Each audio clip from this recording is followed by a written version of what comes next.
Welcome back to the Truck Channel. I'm Brian, and behind the camera we have Craig, and we're going to go through the likes and dislikes with our 2 months of ownership update. We bought this thing in early February, and we're coming up right on that or actually it was late January. We're coming up right on that 2-month mark, and I just want to go through the things that we've learned. We've had time with it, we've lived with it, and there's a lot to cover. We've got a few hard points we're going to hit, and I want to clarify, on our last video, we started with some negative stuff and ended on positive. People didn't watch the whole thing and they thought we hated on this truck. We do not. There's a lot to get into, and that's what we're going to cover. I'm going to start with the overall mod-friendly nature of this truck, and that's going to be that this will be the Jeep Wrangler of midsize trucks. Yes, there's Rangers, Colorados, Canyons, Frontier, well, Gladiator, that's actually the Jeep of midsize trucks. But this is going to be right there with it. You're going to have all the overlandy stuff. You're going to have lights. And I want to talk about these guys real quick. These are from Cali Raised. These were a sponsorship product that was given to us for the truck, full transparency. I've had a lot of pod lights on personal vehicles. These are hands down the best I've ever had. I'm blown away. And I've dealt with Baja Designs and Amazon cheap stuff and a bunch of others. These are great. And they market them as you've got your 6 elements pointing forward, but you've got your side light as well. And all this does is shoot straight to the ditch. So you don't have to aim this thing fully to the ditch, because people don't really want that. Maybe you don't have a light bar, you want most of it going forward. That's what this does. We call them deer spotters. It integrates really well. OEM switch in the dash. I'm just blown away, and this is within a week or two of ownership. This was on the market already. There's so much more coming, and we'll have more on the show with Cali Raised stuff and other products. So really pleased with that. Brian's absolutely right. Those Cali Raised LED lights are so nice that I drive any other vehicle now at night and I get kind of annoyed that they don't have it. So put that on there as soon as you get a Tacoma. It's that simple. Brian, the other thing is the dash. This is actually kind of a bronze. It's kind of hard to tell, especially with sunglasses on. But we thought this may be tied to different trim levels and that sort of thing. What it ties to is TRD Sport. If you have a TRD Sport and it's blue or white or whatever, this is going to match that. But it's only TRD Sport. It's something we learned at the Toyota launch, and we wanted to point it out because some people have asked that. Something else that's come up in question in the comments on our video was, why don't we have auto start stop? There's no button here. And look, full transparency, we are glad it doesn't have that, but it's come up. We have learned, and we've been talking to Toyota, and we've gone to some of their events about this. We have not seen a 4-wheel drive TRD Sport or off-road that has the auto start stop, but we have on the 2-wheel drive variants. That is a thing there, just not in 4-wheel drive. Hey, pop the hood. Hey, pop the hood? Yeah, pop the hood. You know about the hood? Yeah. I'll pop the hood. I'll show you. All right, Brian, the T24A. I keep telling y'all to remember this because this is going to be engine and everything going forward. FTS. FTS, yeah, whatever. Start with the T24A, and then we'll remember the other stuff. But let's start with T24A. Brian, the reason I'm bringing this up is not actually the motor itself, but the fuel mileage you get out of it. So many vehicles have a fuel mileage rating, and you just can't hit the number, especially turbos. This turbo 4-cylinder, we're actually consistently hitting 22 miles per gallon kind of all the time. If we're careful, we can get up to 24 and even higher if we're really light with the pedal, and that's nice. Hard to do in turbos, but you can do it here. Next up, Craig, something we learned as well is that not all first-year models are problem-free, and we found one with ours, Craig. It's a big one. You ready? Yep. Oh, you hear that? We can tell you what that is. It is the strap for the tailgate, which is soft close. We appreciate that because Craig loves slamming these things. It's this guy doing that right there, and we can prove it to you. If we take it off fully, that's a bit annoying. And it's only when you close the passenger rear door. Sometimes the passenger front, there's something harmonically happening. That's okay. Our good friends at Scott's, this is not a plug. It's available at Anywhere USA. We got this on Target this morning. What we're gonna do is we're gonna trim a hole right here, and we're gonna wrap this thing like a donut around that pin, and it's gonna stop that rattle, and we'll show you right now. Great. Perfect.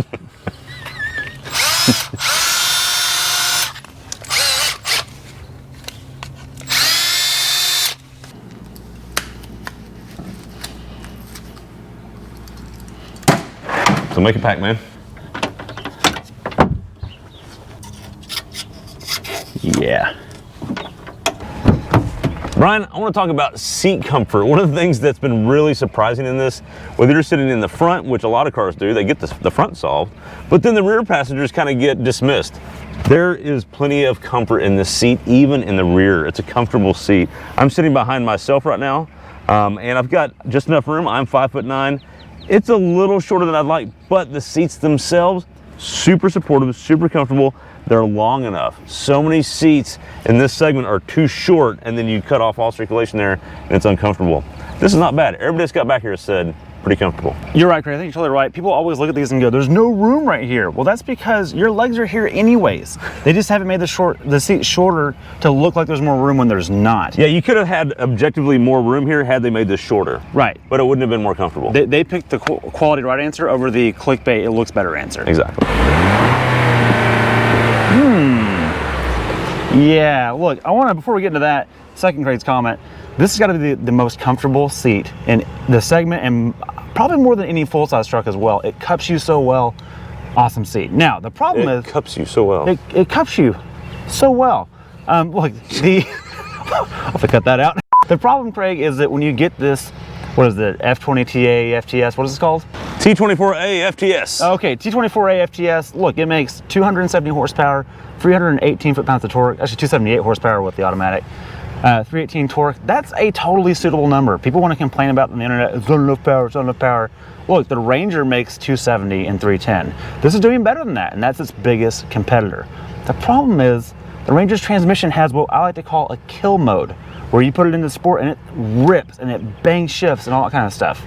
This never really does that. It never wakes up. And the Chevy has a, what is it, a 2 point, what size is that motor? 2.7. Oh, that's right, it's a big boy, 2.7 turbo. It has 430 foot-pounds of torque. That thing has got it all in terms of power. The problem is, both the GM and the Ford will rip more than this does. It's a little bit of a letdown that you can't just really boogie this when you want to. All right, Brian, bring it on in here because I want to talk about something else. We've talked about a lot of comfort with the seats, but also just everything else. And what I mean by that is ergonomics in this are really good. What we mean by ergonomics is everything's where it should be. The steering wheel, you can get in a comfortable position where you can still see the dash. The touchscreen is actually not in the way and not too obtuse, and it actually works. You have a volume knob, that's nice. The climate control's got big knobs that are easy to use, and you don't have to think about how do you use them. They're just there and they just work. You don't have Qi charging, but I'm glad there's not Qi charging because then I can just throw it in there. My phone, I got a spot for you, a spot for your passenger, whoever, and then Dual plenty cables. of charging. Dual USB-C, very convenient. Actually, triple USB-C. It just works. The shifter's in a good spot. It's not really in the way. Sure, it could be maybe just a button and be out of the way, but it works. Cup holders hold the big and the small cups. There's some there and there's some back here. Overall, the ergo's just nice and it's where it should be. You get little cubby holes everywhere for Brian's sunglasses and whoever else. Last but not least with the ergo, there's nothing shiny in here, which is really nice. The shiniest thing we have is maybe this black right here. which is too low to glare at you. Nothing shines back in your face and reflects. I don't understand how many vehicles, even sport vehicles that you're supposed to drive fast, have chrome that shines back in your face. We don't have any of that here. It's all matte finishes. Very nice. All right, Brian, let's wrap this puppy up. I mean, that's really it. This, the good and the bad, and just some tidbits that we've learned along the way. And that's the whole point of a long-term review, is that we can spend time more than a week and really get to learn it. And I want to clarify some comments from the previous videos. This gets better mileage than you think it does. It does. Which is probably really impressive to most. It is to me. I was not expecting that for something so off-road capable. And yes, we have some gripes, but by and large, this is just a really good truck. It's comfortable, it's quiet, it's sorted. Yeah. Especially for a first-year model run, very impressive. Yeah, good point. This thing should be riddled with problems. It should have, like, I don't know, a cracked block stop sail. Oh. Sorry, Chevy. Uh-oh. That's not happening here. Right. Yes, now, elephant in the room, TFL broke their front diff. Sure. That's true, that happened. Yep. We've tried to break our front diff, hasn't happened. We haven't yet. And by that I mean, go old Chevy. What I mean by that is we have done our hill test, not gingerly. We've done it just like we would any other time. Yep. Here's some footage here. We tried it on two-wheel drive. In fact, also, let's close it with this. People keep asking for crawl control. Here's a video of that. Thanks for watching, guys. See you in the next one. See ya.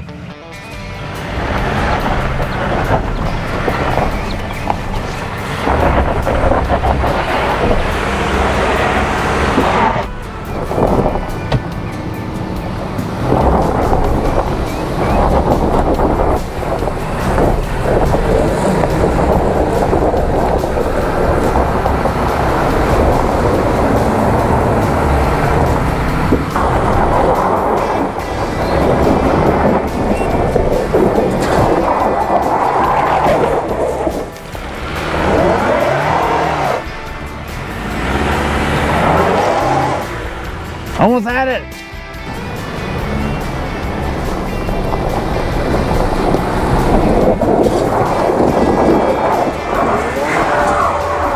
Hey, you know what? Someone actually asked for us to do it with crawl control. So we do that? Sure. All right.